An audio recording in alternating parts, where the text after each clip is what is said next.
अमानत सिर्फ रकम या चीज़ की नहीं होती, बल्कि अगर कोई अपना एहसासात जज्बात बयान करे तो उसमें भी ख़यानत ना करे। अस्सलामु अलैकुम रहमतुल्लाहि व बरकातुहू। My YouTube friends, welcome back to my channel. Hope कि आप लोग बिल्कुल ठीक ठाक है और आप सबकी दुआ से अल्हम्दुलिल्लाह मैं भी ठीक हूँ। और अल्लाह पाक से यही दुआ है कि आप लोग हमेशा सही सलामत रहे, खुश रहे अपने अपने घरों में, अपनी फैमिली के साथ। आमीन सुम्मा आमीन। नमाज़ पढ़ा कीजिएगा, नमाज हम पर फ़र्ज़ है। सबसे पहले फ़लस्तीन वालों के लिए दुआ की रिक्वेस्ट करूँगी कि प्लीज़ प्यारी बहनों, फ़लस्तीन को अपनी दुआओं में ज़रूर याद रखा करें। हमारी दुआओं की उनको बहुत ज़्यादा ज़रूरत है। अल्लाह पाक अपनी गैब से उनके लिए आसानियाँ फ़रमाए। आमीन या रब्बल आलमीन। अगर आप लोगों ने अभी तक मेरे चैनल को सब्सक्राइब नहीं किया है तो प्यारी प्यारी बहनों, जल्दी से सब्सक्राइब कर लीजिए और बेल आइकन को भी क्लिक करना मत भूलिएगा। बेल आइकन क्लिक करने से ये होगा कि जब भी मैं वीडियो अपलोड करूँगी सबसे पहले नोटिफिकेशन आप लोगों को मिलेगा। तबीयत मेरी अभी भी पूरी तरह से सही नहीं है, लेकिन आप लोगों से बात करने का ऐसे एक आदत पड़ चुका है। मैं हमेशा कहती हूँ कि सही है, मैं इतना मिर्च मसाला तड़का डाल कर आप लोगों को ख़बरें नहीं देती हूँ। आप लोग को इतना मज़ा नहीं आता होगा मेरी रिएक्शन पर, लेकिन मेरा बहुत दिल करता है मैं आप लोगों से बात करूँ। आप लोग का एक कमेंट भी आता है ना, मुझे दिल से बहुत खुशी होती है। और अल्हम्दुलिल्लाह अल्हम्दुलिल्लाह मैं जैसे थी पहले दिन से आज भी वैसी हूँ। पैसों की लालच में या ग्रिड में मैंने ख़ुद को बदला नहीं है, ये बहुत बड़ी बात है। वरना मेरी ज़िंदगी में भी बहुत सारे मुश्किलात हैं, यकीन माने कि बहुत सारे मुश्किलात हैं।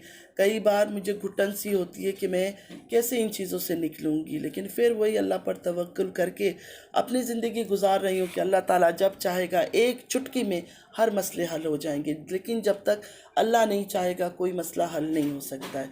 तो आप सबसे भी रिक्वेस्ट है कि मुझे सपोर्ट करें जितना हो सके। मानती हूँ मैं आप लोग की ख्वाहिशात पे नहीं उतरती हूँ, जिस तरह आप लोग सुनना चाहते हो, जो बातें आप सुनना चाहते हो शायद मैं वो सब बातें कर नहीं पाती हूँ, क्योंकि मुझे नहीं आता है। मैं सोशल मीडिया पर बैठ के गाली गलौज करूँ, ये सब करूँ, मेरे से नहीं होता है। और अब दोबारा देखें, अब फिर से वही कहानी शुरू हो गई है। वॉइस लीक होना, सलमा का वॉइस लीक हो रहा है, बातें पता चल रही है, कोई सलमा को झूठा कह रहा है, कोई उसको झूठा कह रहा है।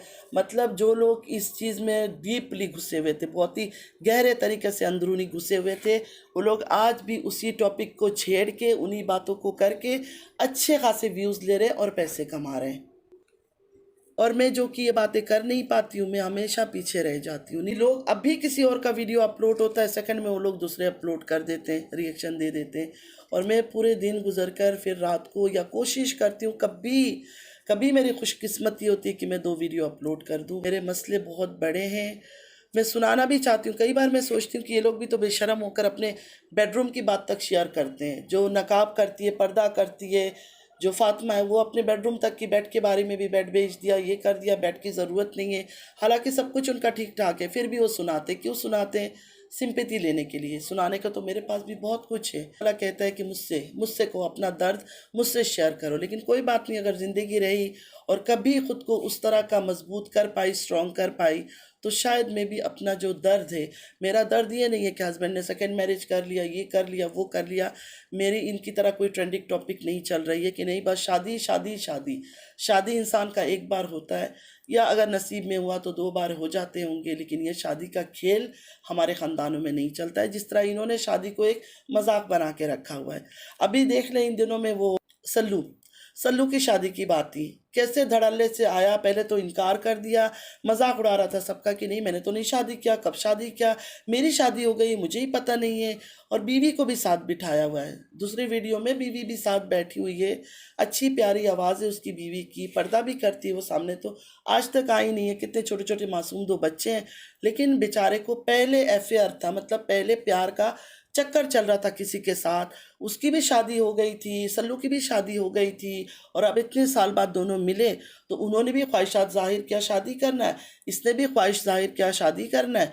और देखे इनकी जो बीवी है, सल्लू की जो बीवी है, कमाल की औरतें इनके ख़ानदान की, इतनी कमाल की है ना कि मैं क्या बोलूँ इनके बारे में, मैं कुछ बोल ही नहीं सकती हूँ। फातिमा को देखे, हस्बैंड को बोला जाओ जाके शादी करो, कहने के बाद आके यहाँ यूट्यूब में ड्रामे कर रही है, रोला डाल रही है, रोना धोना कर रही है, सिंपैथी कार्ड खेल रही है, बच्चों की बीमारी का ड्रामा कर रही है। वरना अंदर में आपस में सब कुछ इनका सेट है, खा भी रही है, सो भी रही है, सब कुछ हो रहा है हस्बैंड के साथ। लेकिन यहाँ लोगों के सामने ड्रामे करना है, उन लोगों को धोखा देना है जो लोग हमसे हमदर्दी करते हैं, हमें व्यूज़ देते हैं। जब आप लोग व्यूज़ देते हो व्यूवर्स, तब जाकर हम डॉलर कमाते हैं। अगर आप लोग व्यूज़ नहीं दोगे तो हम डॉलर कहाँ से कमाएंगे? नहीं कमा सकते। इनको आप लोग भर भर के व्यूज़ देते हो, लेकिन ये लोग आपको सही तरह से उल्लू बनाते हैं, धोखा देते हैं, बेवकूफ़ समझते हैं। तो अब सल्लू की वाइफ भी साथ बैठी हुई थी। सल्लू ने क्या बोला? सल्लू ने बोला कि मेरी वाइफ ने खुद मेरी शादी करवाई है। ये बात देखे कितना अजीब लगता है ना। मतलब पूरे यासीन और अकबर ख़ानदान का यही खेल है कि इनकी बीवियाँ इनकी शादियाँ खुद करवा देती है और उसके बाद फिर बीवियाँ चैनल बना के रोने के लिए आ जाती। फातिमा का तो पहले भी चैनल था, व्यूज़ गेन नहीं कर पा रही थी, थोड़ा थोड़ा व्यूज़ आ रहा था, सब्सक्राइबर बढ़ नहीं रहे थे। एक झटके में मियाँ का रोना लेकर आई, मेरे चेस्ट में दर्द है, मेरे हैंड में दर्द है, मेरी बेटी की खुशियाँ अल्लाह लौटा दे। इस तरह बातें कर करके देखे उसने कितने सब्सक्राइबर गेन कर लिया। तो हमसे ये घटिया और गंदा घिनौना बेगैरत वाला गेम होता नहीं है। और मैं पहले से ही बता रही हूँ, हमारे दिल में वो तकलीफ़ नहीं है। हस्बैंड ने सेकंड मैरिज कर लिया, हस्बैंड ने बेवफाई कर ली, ऐसा कोई कहानी नहीं है। शादी करना कोई गुनाह नहीं। मैं बार बार कहती हूँ कि शादी करना गुनाह नहीं है, सुन्नत है। किसी बेवा को, किसी डिवोर्सी को सहारा देना। लेकिन जब तुम्हारा हंसता बसता घर है, दो प्यारे प्यारे बच्चे हैं, तुम अपनी बीवी को लाइफलाइन कहते हो, लाइफलाइन, वो तुम्हारी लाइफलाइन है, फिर उसके ऊपर तुम एक और औरत लेकर आ गए हो, वो भी तुम्हारी पुरानी मोहब्बत, और तुम्हारी बीवी हंसते हुए उसको एक्सेप्ट कर रही है कि तुम एडमिट कर रहे हो कि हाँ कुछ शादी करवाया मेरे साथ, इस तरह बातें कर रहे हो। तो पता नहीं फ्रेंड्स कितना सच है कितना झूठ है। लेकिन ये पैसों की लालची लोग हैं, शादी ब्याह इनके लिए कोई मायने नहीं रखता है। पैसों के लिए किसी हद तक जा सकते हैं, किसी हद तक गुजर सकते हैं। अब आप देखें कि अभी फिर से वो गंदगी लौट आई है। सल्लू की कहानी चली रही थी, फिर से वो गंदगी लौट आई है। सलमा का वॉइस लीक हो रहा है, पता नहीं कहाँ वॉइस लीक हुआ है, मुझे तो नहीं पता। अगर आप में से किसी को पता है कि कौन से चैनल पर ये वॉइस सुनाई गई है सलमा की, तो प्लीज़ मुझे ज़रूर बताइएगा, मैं भी जाके एक दफ़ा सुन लूँगी, वरना मुझे तो नहीं पता। अब दोनों बहनें आराम से ज़िंदगी जी रही है, आराम से पैसे कमा रही है। मुझे एक बात बताए, उन दोनों बहनों में से किसको फ़र्क पड़ा है? सलमा अपने हस्बैंड के साथ खुश है, अच्छी खासी खुश है। 1% भी उसके दिल में वो यादें भी नहीं रह गई कि ऐसा कुछ हुआ था। उसको देखकर ऐसा लगता है? बिल्कुल भी नहीं लगता। उसके हस्बैंड को देखकर लगता है कि उसको 1% शर्मिंदगी है? नहीं लगता, क्योंकि है ही नहीं शर्मिंदगी। तारा को देखकर कभी कुछ फील हुआ? कभी उसने कोई एक्शन लिया, कुछ लिया? झूठ झूठ झूठ बोलती है, हम ये कर रहे हैं, हम वो कर रहे हैं। ऊपर से अपनी जो एक बहन पकड़ा हुआ है, इस्लामाबाद में एक बहन पकड़ा हुआ है, उन्होंने क्या कहा था, हम केस कर देंगे, ये कर देंगे। बाद में पता चला रिश्वतें खिला खिला कर ये सब कर रहे हैं। मुझे ऐसा लगता है कि असल में बीच में कुछ भी नहीं है, सारे मिले हुए और मिलकर खिचड़ी पका रहे हैं, लोगों को उल्लू बना रहे हैं। सारे व्यूअर्स को, सारे सब्सक्राइबर्स को सिर्फ और सिर्फ सब मिलकर धोखा दे रहे हैं। आप लोग बेशक इनको पसंद करो, प्यार करो, इनको सर पे ना चाहो, लेकिन यकीन माने मेरा कि ये लोग आप सबको धोखा दे रहे हैं, सारे मिले हुए। और आज भी मैं दावे के साथ कहती हूँ, कुछ रिएक्शन वालियाँ भी इनके साथ मिली हुई है। ये जो सल्लू की शादी की खबर आउट हुई, आप लोग को क्या लगता है ऐसे ही किसी ज़राया ने आकर बोल दिया कि हमारे पास कोई सीक्रेट एजेंट है, उसने आकर बता दिया? कुछ नहीं, कुछ नहीं, ये खुद सल्लू लोग बताते हैं। और ख़ुद इन्होंने कुछ हायर किया हुआ है कुछ रिएक्शन वालों को, वो खुद आकर इस बातों को करते हैं कि ये बातें ट्रेंडिंग में जाए, उसके ऊपर बात हो। सल्लू के देखे जब से शादी की बात हुई है, उसकी व्यूज़ फिर से गेन हो रहा है ना, फिर से व्यूज़ ऊपर जा रहे हैं उसके, वरना डाउन चल रहा था इनका व्यूज़। मैं सच में इतनी परेशान हो गई इस यूट्यूब में आकर। मुझे ऐसा लगता था कि यूट्यूब में फेयर बातें करो, अच्छी बातें करो तो चलती है यूट्यूब, लेकिन अब मुझे यहाँ पता चल गया कि यूट्यूब में जब तक तुम गंदगी नहीं करोगी ना, तुम्हारा सक्सेस बहुत ज़्यादा मुश्किल है। या तो तुम ब्लॉगिंग करो, अपने बच्चों को दिखाओ, अपनी बेटियों को जवान ला के सामने खड़ा करो, खुद को दिखाओ, खुद को मेकअप करके सामने खड़ी हो, नकाब उतारो, तब जाकर तुम्हारा नाम हो सकता है, वरना कोई चांस नहीं है इधर यूट्यूब का। वो इतनी सी छोटी बच्ची है उसकी, फादिया, उससे शूट करवाती है, उससे ब्लॉगिंग करवाती है। मुझे एक बात बताए, चाहे सितारा हो, चाहे सलमा हो, चाहे ये फातिमा हो, इनको अपने बच्चों से शूट करवाने की क्या ज़रूरत है? अपने बच्चों से ब्लॉगिंग करवाने की क्या ज़रूरत है? मतलब अभी से तुम लोग इन्हीं लाइन पे इनको डाल रहे हो, खुद तो मक्कारी फेक हरकतें करते ही हो, उसमें अपने बच्चों को भी इन चीज़ों में डाल रहे हो। बच्चों की फ्यूचर भी इन्हीं में ही दफन कफन करना है। अच्छे लोग होते ना अच्छे लोग होते तो खुद इस गंदगी में गिरे हुए ना अपने बच्चों को कभी भी इस गंदगी में आने नहीं देते। हाँ ठीक है, पढ़ लिख के एजुकेशन हासिल करके ग्रेजुएट होके अपना अगर उनका दिल होता तो पार्ट टाइम ये सब चीज़ें करते रहते, लेकिन नहीं, इनका असल में मेन मकसद ही है ब्लॉगिंग करवाना। एक बात बड़ा दुख होता है मुझे देखकर, सलमा इतनी नमाजी है, इतनी परहेजगार है, हर वक्त रोज़ाए रसूल, हरम शरीफ, मतलब अच्छी अच्छी जगह हमें दिखाती है, लेकिन बेटी को छोटी सी मलक, इतनी नन्ही फरिश्ता, इतनी प्यारी मुझे लगती है। मुझे तो वैसे ही सच बोलो, जो हेल्दी बच्चे होते हैं ना माशाल्लाह, जो अच्छे होते हैं हेल्थ से, मुझे इतने प्यारे लगते हैं, चाहे वो काले हो चाहे गोरे हो, मुझे उससे फ़र्क नहीं पड़ता, लेकिन मुझे हेल्दी बच्चे बहुत क्यूट लगते हैं, जो चबी चबी चिक्स होती है जिनका, तो मलक मुझे बहुत प्यारी लगती है। लेकिन उसको भी जब रील्स वगैरह बनाते हैं, ज़रूरी है कि हिंदी गाना ही डालें, बॉलीवुड सॉन्ग डालें, कुछ अच्छी चीज़ तिलावत लगा कर भी रील्स बना सकते हैं, घूमे फिरे। मलक को कोई नहीं देखेगा? मलक अगर तिलावत लगी हो, यहाँ घूम रही है वहाँ घूम रही है, कोई नहीं देखेगा। अब मैं ये सब बातें करती हूँ तो देखिए सलमा की जो सपोर्टर्स हैं उनको बुरा लग जाता है, लेकिन मैं क्या करूँ, जो चीज़ मुझे सही लगता है वो मैं बात बोलती हूँ। बच्ची की जहन में, दिमाग में अभी से ये सब चीज़ें क्यों डालना? मासूम सी बच्ची, उसके लिए अच्छी अच्छी यादें रखो ना, कि उसको शलवार कमीज पहना के ठुमका लगा के इधर उधर घुमा रहे हो, तो अच्छा है कि उसको तिलावत लगा दो। वो बच्ची तो वैसे ही खेलती फिरती रहेगी, घूमेगी फिरेगी, लोग देखेंगे, आपको व्यूज़ देंगे। क्या आप लोग के जो ब्लॉग से व्यूज़ आता है क्या वो कम है? क्या अपने बच्चों को भी दिखा दिखा कर व्यूज़ लेना है? फातिमा को देखे गाने पे गाना, गाने पे गाना, कभी बेटी को अदाकारी करा रही, कभी ऐसे करो, कभी ऐसे करो, कभी ऐसे करो। क्यों यार, क्यों अपने बच्चों को इस लाइन पे क्यों ला रहे हो? क्यों ला रहे हो इस लाइन पे?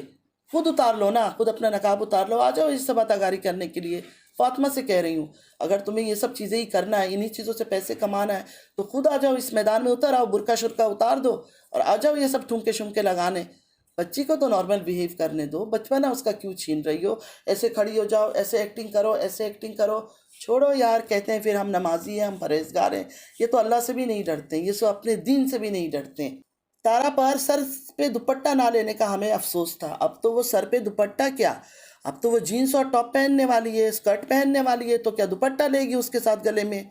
मतलब इनका कोई भी सही नहीं है। सच में दिल से कहूँ, अगर मेरी दिल की बात है ना, शायद आप लोग को बुरा लगे, शायद आप लोग को अच्छा लगे, क्योंकि मैं एक न्यूट्रल इंसान हूँ, न्यूट्रल बातें करती हूँ। इनमें से कोई भी सही नहीं है, कोई भी सिंगल पर्सन सही नहीं है। और एक चीज़ आप लोगों को मैं क्लियर करना चाहती हूँ, फिर से शायद आपको बहुत बुरा लगेगा, तबीयत मेरी ठीक नहीं, मैं बीमार हूँ, बीमारी हाल में मैं सच कह रही हूँ, ये बात दिल से मैं कह रही हूँ। इस गलतफहमी को दिल से निकाल दे कि कोई अगर सऊदीया में है तो वो नेक पाक है। बहुत अच्छे लोग भी है, बुरे लोग हैं, दुनिया का कोई ऐसा कोना नहीं है जहाँ गलत लोग ना हो। तो प्लीज़ ये बात मत कहा करे कि कोई सऊदीया में है तो बस वो सच्चा है और बस अच्छा है। अच्छे बुरे हर जगह है, कोई ऐसी जगह नहीं है जहाँ अच्छे बुरे लोग ना हो। वन वे कोई बुरा नहीं होता, वन वे कोई अच्छा नहीं होता। इंसान है, इंसान में अच्छाई भी होती है, बुराई भी होती है। मुझे पता है आज मेरी ये बात बहुत बुरा लगेगा लोगों को, लेकिन मैं क्या करूं, कभी आप लोगों से झूठ नहीं बोला। अगर आप लोग को झूठ पसंद है और आप खुश होते हैं झूठ को देखकर, इसमें मैं कुछ नहीं कर सकती हूँ। मुझे बस इस बात का दुख है कि मैं बहुत उम्मीदें लेकर आई थी इस यूट्यूब में कि शायद मेरे ज़िंदगी के मसले मसाइल काफ़ी हल हो जाएंगे, लेकिन नहीं, कुछ भी हल नहीं हुआ मेरा। मैं जहाँ से शुरू हुई थी वही वही खड़ी हूँ आज भी। आप लोगों को मेरा इंस्टाग्राम का पता है, तो प्लीज़ कहीं से कोई ऐसी न्यूज़ मिलती है जो मुझे पता नहीं हो, क्योंकि 24 घंटा मैं चील की तरह आंख लगा के नहीं बैठी होती हूँ, कौन क्या अपलोड कर रहा है, कौन क्या बातें कर रहा है, तो ज़रूर मुझे इन्फॉर्म कीजिएगा। और बस आज के लिए इतना ही, और मैं क्या बोलूँ, मेरे पास बोलने को कुछ नहीं है। देखूँगी फिर बोलूँगी। मैंने मरियम फ़ाहद का लाइव देखा, मुझे बातें अच्छी लगी उनकी, काफ़ी बातें अच्छी लगी, जो हकीकत बातें, जो दीन के ऊपर बात उन्होंने किया था वो मुझे अच्छी लगी। दूसरी और भी एक दो चैनल का देखा, मुझे उनकी भी बातें अच्छी लगी, लेकिन मैं ये बात कहती हूँ, दोनों बहनें ऐश कर रही है, दोनों बहनें ऐश कर रही है। आप यकीन करें कि दोनों ने इतने पैसे कमा लिए हैं जिसकी कोई हद नहीं है। सिर्फ ये जो तारा, जिसको आप लोग बुरा कहते हैं, सिर्फ इसने नहीं कमाया, सलमा ने भी बराबर के पैसे कमा लिए, अच्छे खासे पैसे कमा लिए, लेकिन दोनों खुश है और बाकी सब आपस में लड़ रहे हैं, झगड़ रहे हैं। अब तो ये हालात आ गया, दीन की बातें लेकर, हदीस लेकर बैठ जाते हैं इनके ऊपर। क्या इनकी इतनी औकात है कि हदीस लेकर इनके ऊपर बैठ जाए? क्या ये हदीस को मानते हैं? मैं अपने चैनल पे जब रील्स डालती हूँ, अपने रिएक्शन चैनल पे, क्या मैं रील्स जब मैं बनाती हूँ, मैं गाना नहीं डाल सकती हूँ? मैं गाना लगा कर भी तो बातें कर सकती हूँ ना। गाना लगाकर मैं एक्टिंग कर सकती हूँ, चल लूँगी फिर लूँगी, चलो मैं अपना फेस नहीं दिखाती हूँ। मैं अपने बच्चों को दिखा देती, उनके ऊपर रील्स बना लेती, मैं नहीं बनाती हूँ। मेरा दिल नहीं गवारा करता, इसलिए मैं नहीं बनाती हूँ। खैर, जो समझदार हैं वो मेरी बात को समझ गए होंगे, और जो मुझे बुरा समझते हैं वो तो मेरी हर बात को ही बुरा समझेंगे। मुझे डिटेल्स में तारा पर भी बात करना है, जो ये जीन्स और टॉप्स वगैरह ख़रीदा है, लेकिन आज मैंने बस सरसरी बातें कर लिया। मतलब जो भी मुंह पे आ रहा है मैं बात कर रही हूँ। मैंने ख़ास तौर पे बैठ के रिलैक्स होके सुकून से किसी का चैनल नहीं देखा। यकीन माने मैं इतना 10-15 मिनट बात किया ना, मेरी पूरा गला हलक सारा सूख गया है। तो मुझे अपनी दुआओं में ज़रूर याद रखिएगा, यही रिक्वेस्ट है आप लोगों से। अल्लाह पाक हम सबको नेक हिदायत दे और मेरे लिए आसानियाँ फ़रमाए, आमीन या रब्बल आलमीन। और सिर्फ मेरे लिए नहीं, जो जहाँ जिस मुश्किल में, जिस तकलीफ़ में, अल्लाह ताला उन सब के लिए आसानियाँ फ़रमाए, आमीन या रब्बल आलमीन। नमाज़ पढ़ा कीजिएगा, नमाज़ हम पर फ़र्ज़ है। चलती हूँ, दुआ में याद रखिएगा। ज़िंदगी रही फिर मुलाकात होगी। अल्लाह हाफिज़।